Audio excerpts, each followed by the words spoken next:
So, hi guys! Good evening! Kumusta? Kumusta ang mga EDSI fans? How are you guys feeling na narinig natin mismo kay Kalingap Ido na hanggang December na lang ang EDSI at hindi na abot ng April? So, bale, 4 to 5 episodes na lang ang mapapanood natin sa EDSI in the end.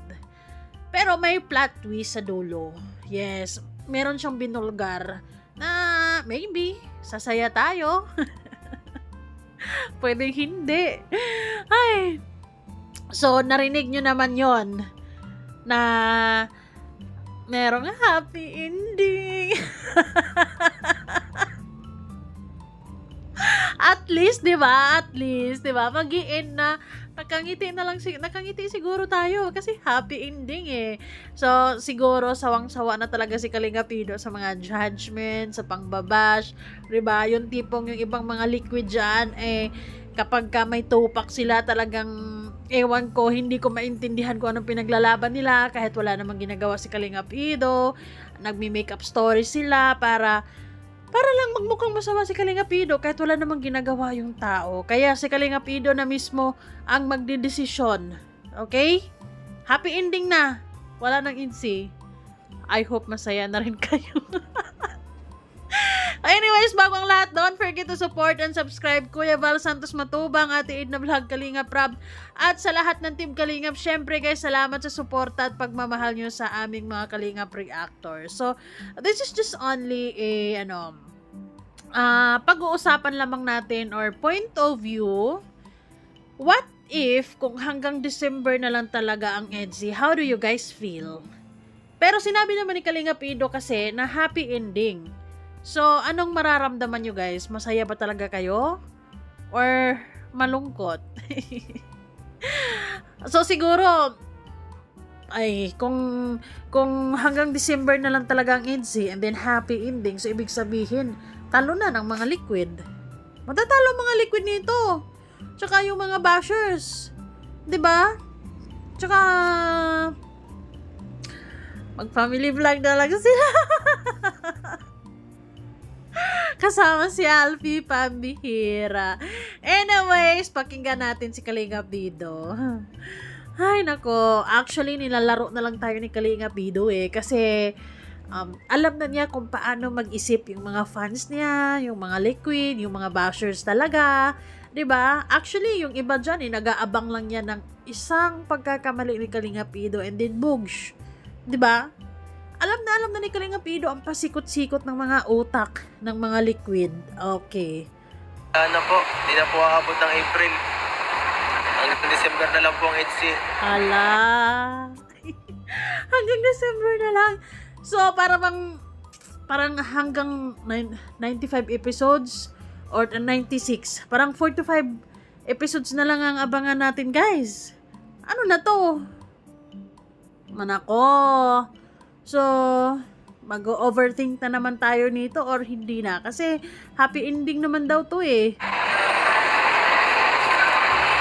The end na. Tapos na, wala na kasing kwento eh. Tapos na, the end na guys. Happy ending na. Oh, happy ending pala eh. So, hindi na ako malulungkot kasi happy ending eh. And they live happily ever after. Parang ganun yung effect eh. So, kung sakaling man, no, na may karapatan din naman si Kalingap Ido na at least kahit paano manahimik na lang muna para din siguro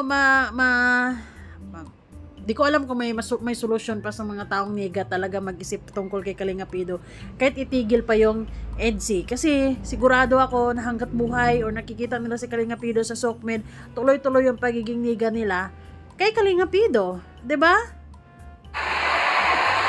Happy ending na guys, tapos na po yun. Oh, at least happy ending. Para wala na akong marinig na bashing. Tapos na ang EDSI. Oo. Happy ending na. Happy ending.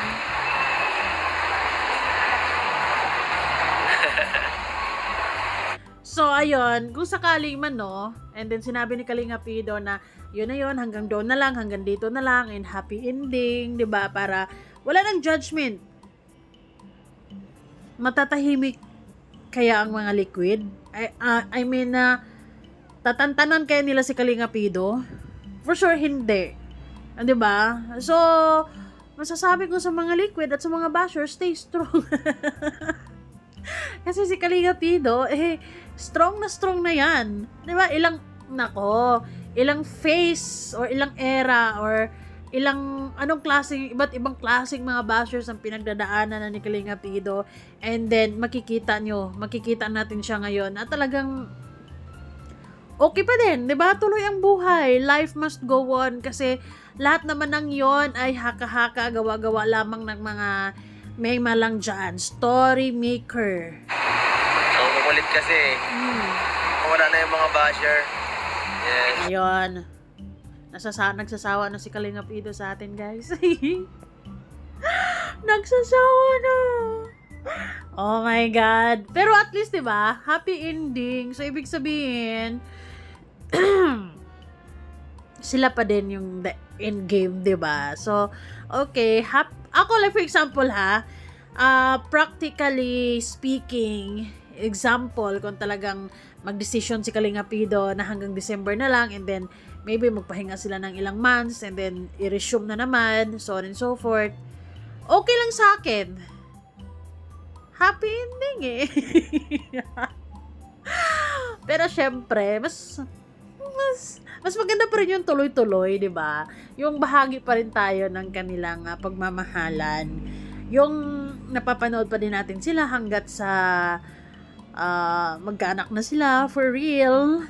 And makatapos si Viancy, yung nasubaybayan natin yung mga ganong ganap sa buhay nila. Iba pa rin yung saya noon. Pero syempre si Kalinga Pido, smile lang yan si Kalinga Pido, pero paminsan-minsan nakakapikon din talaga yung mga bashers na talagang panira ng momentum yung ibang bashers yung tipong ang ganda-ganda sana yung mood mo, and then bigla kang papasukan ng mga nega, 'di ba? So nakakawala ng gana talaga. So, well, for me sa estado ng EDSA ngayon, hindi yan basta-basta matitigil ng December. Pero kung sakali man na si Kalinga Pido na rin magdesisyon, happy pa rin ako dahil alam ko na masaya sila, masaya ang EDSA, masaya, hindi pababayaan ni Kalinga Pido si Viancy. 'Di ba? Kasi syempre yung pagmamahal ni Kalinga Pido, hindi lang naman ito for for the show. Hindi lang naman pang on or off cam, is yung pagmamahal naman niya is real. And syempre tuloy-tuloy ang channel ni Kalinga Pido. Paano naman yung mga bene niya, mga tinutulungan niya, hindi kayanin ni Kalinga Pido talaga na magpahinga. Naniniwala kasi ako na habang buhay pa si Kalinga Pido, or like nakikita nila si Kalinga Pido na ay malakas ang channel, maraming palipad, lagi nilang pag-iisipan ng masama yan, di ba?